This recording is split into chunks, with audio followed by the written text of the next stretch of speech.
podcast saya.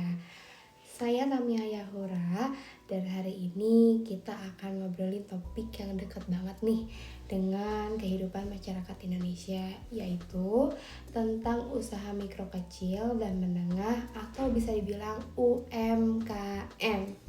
Nah, ini juga ada hubungannya dengan dunia politik, terutama di tahun pemilu seperti sekarang.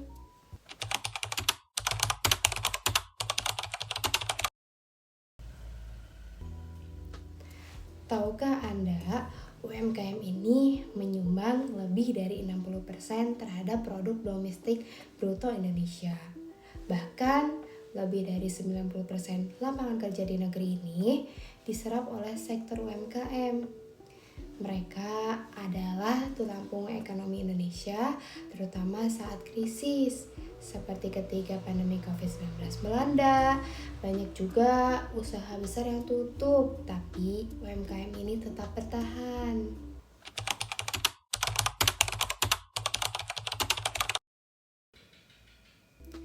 Menjelang pemilu, kita sering banget nih dengar janji-janji manis dari para calon pemimpin. Mulai dari bantuan modal usaha, pelatihan, digitalisasi UMKM, hingga kemudahan izin usaha. Tapi pertanyaannya itu adalah apakah janji-janji itu benar-benar terrealisasi?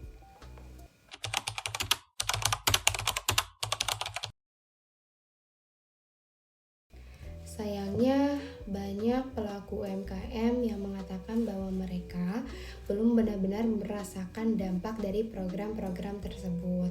Bantuan modal kadang susah diakses.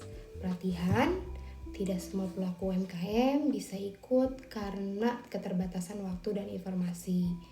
Kadang juga program cuma ramai saat kampanye saja nih, tapi setelah pemilu selesai dan lenyap.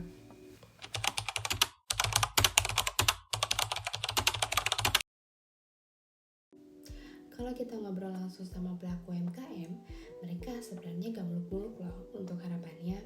Ada yang bilang, saya butuh tempat usaha yang layak, bukan sekedar janji pelatihan yang ujung-ujungnya gak jelas. Ada juga yang cerita nih, katanya mau bantu digitalisasi, tapi saya bahkan gak ngerti cara mulai jualan online, siapa yang mau dampingi.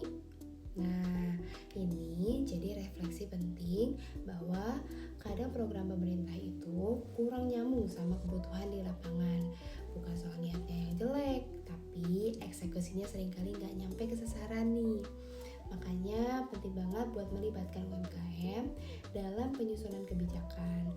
Biar program yang dibuat bukan cuma dari atas ke bawah, tapi benar-benar berdasarkan apa yang mereka alami sehari-hari.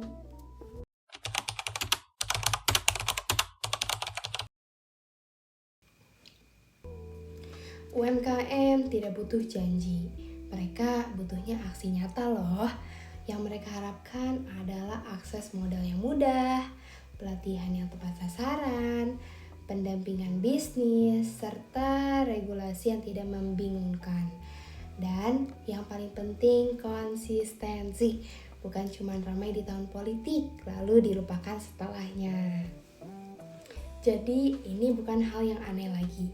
UMKM memang sering jadi bahan kampanye nih, tapi masih banyak yang merasa belum mendapat perhatian yang layak. Semoga siapapun pemimpin yang terpilih nanti benar-benar menjadikan UMKM sebagai prioritas, bukan sekedar alat politik saja ya.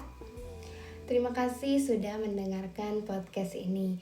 Jangan lupa like, komen, and share kalau Anda merasa topik ini penting banget nih untuk dibahas lebih luas.